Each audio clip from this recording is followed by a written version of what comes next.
Hello friends, welcome to Kids Book Buddy. My name is Arya and I have more than 300 books and Kids Book Buddy. Today we're going to read A Bad Case of Stripes. The book is by David Shannon. And let's start reading. A Bad Case of Stripes. Camilla Cream loved lima beans, but she never ate them. All of her friends hated lima beans, and she wanted to fit in. Camilla was always worried about what other people thought of her. Today she was fretting even more than usual. It was the first day of school, and she couldn't decide what to wear. There were so many people to impress. She tried on 42 outfits, but none seemed quite right. She put on a pretty red dress and looked in the mirror. Then she screamed. Her mother ran into the room, and she screamed too. "Oh my heavens," she said. She cried, "You're completely covered with stripes." This was certainly true. Camilla was striped from head to toe. She looked like a rainbow. Miss Cream felt Camilla's forehead. "Do you feel all right?" she asked. "I feel fine," Camilla answered. "But just look at me. You get back in bed this instant," her mother ordered. "You're not going to school today." Camilla was relieved.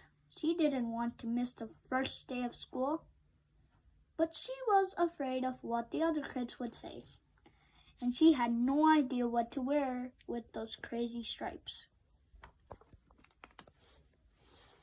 That afternoon, Dr. Bumble came to examine Camilla. "Most extraordinary," he exclaimed. "I've never seen anything like it. Are you having any coughing, sneezing, runny nose, aches, pains, chills, hot flashes, dizziness, drowsiness, shortness of breath, or uncontrollable twitching?" "No," Camilla told him. "I feel fine." "Well then," Dr. Bumble said, turning to Miss Cream, "I don't see any reason why she shouldn't go to school tomorrow.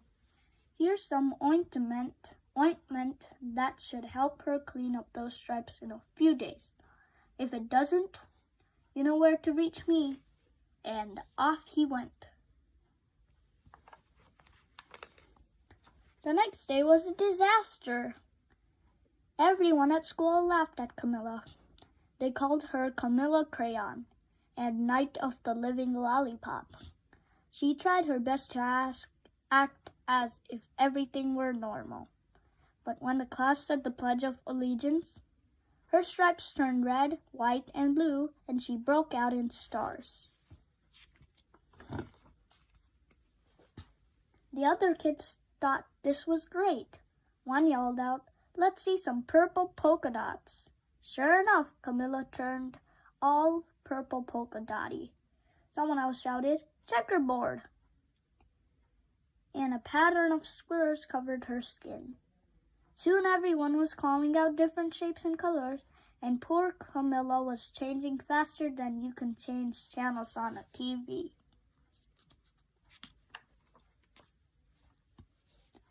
That night, Mr. Harms, the school principal, called. "I'm sorry, Miss Cream," he said. "I'm going to have to ask you to keep Camilla home from school. She's just too much of a distraction. And I've been getting calls from other parents. They're afraid those stripes may be contagious." Camilla was so embarrassed she couldn't believe that 2 days ago everyone liked her. Now nobody wanted to be in the same room with her. Her father tried to make her feel better. "Is there anything I can get you, sweetheart?" he asked. "No, thank you," said Camilla. What she really wanted was a nice plate of lima bean, but she had been laughed at enough for one day.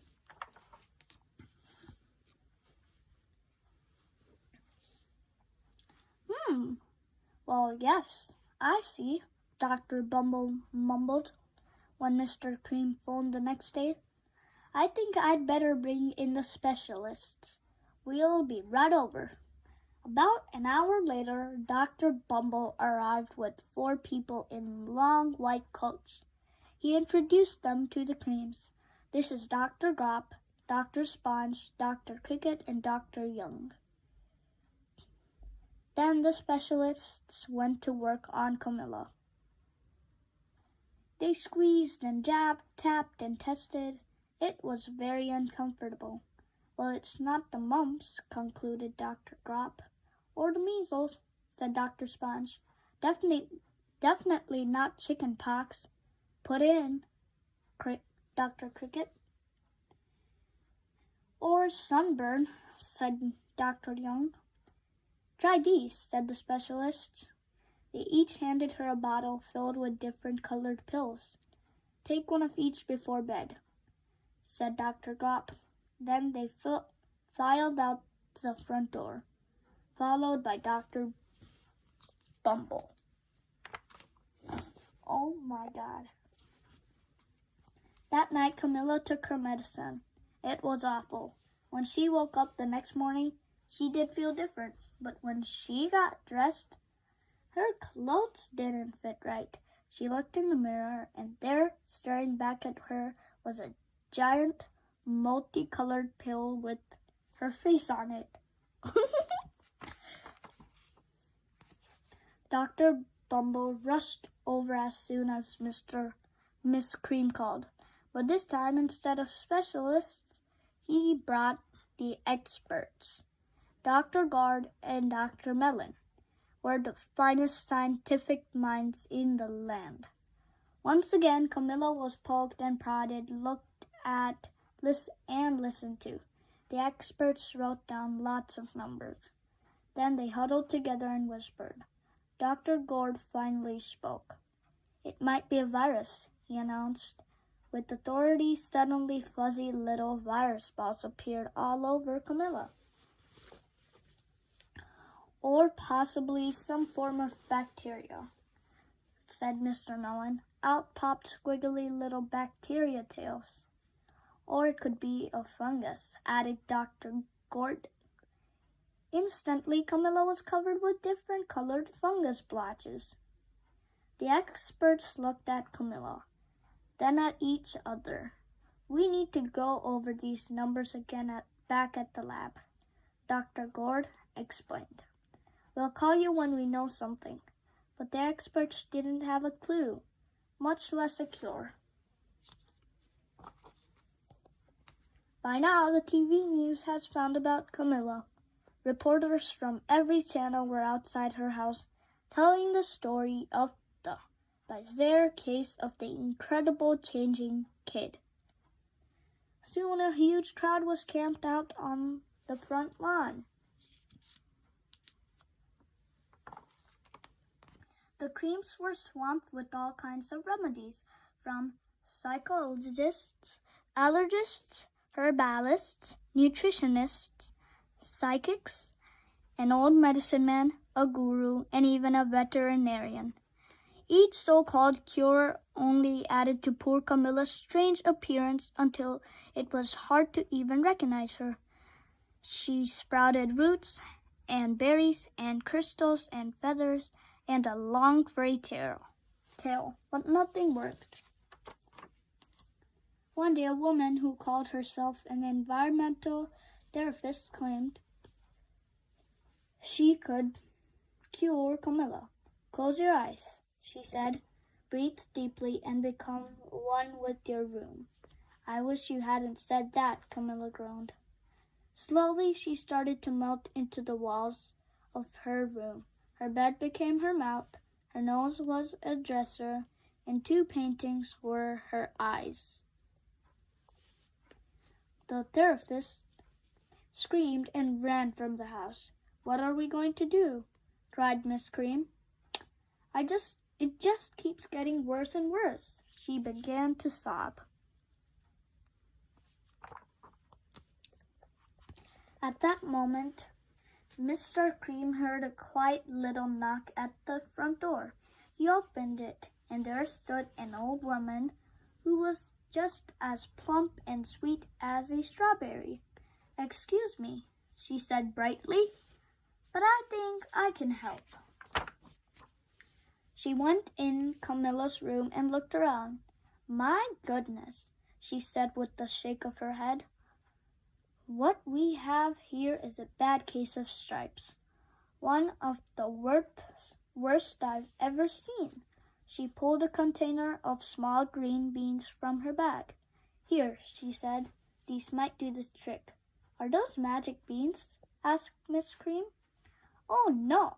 Oh, my, no," replied the kind old woman.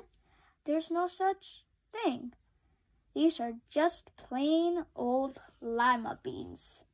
"I'll bet you'd like some, wouldn't you?" she asked Camilla. Camilla wanted a big, heaping plate full of lima beans, more than just about anything, but she was still afraid to admit it. "Yuck," she said. "No one likes lima beans, especially me." "Oh dear," the old woman said sadly. "I guess I was wrong about you." She put the beans back in her bag and started toward the door. Camilla watched the old woman walk away. Those beans would taste so good, and being laughed at for eating them was nothing compared to what she'd been going through. She finally couldn't stand it. "Wait!" she cried. "The truth is, I really love lima beans." "I thought so," the old woman said with a smile.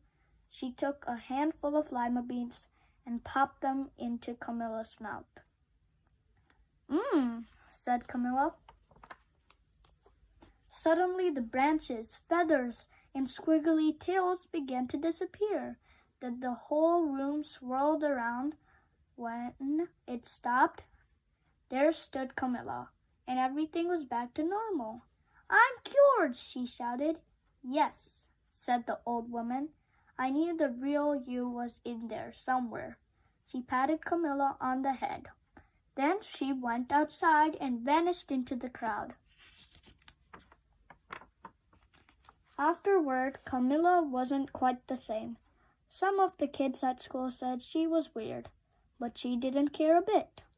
She ate all the lima beans she wanted, and she never had even a touch of stripes again. The end.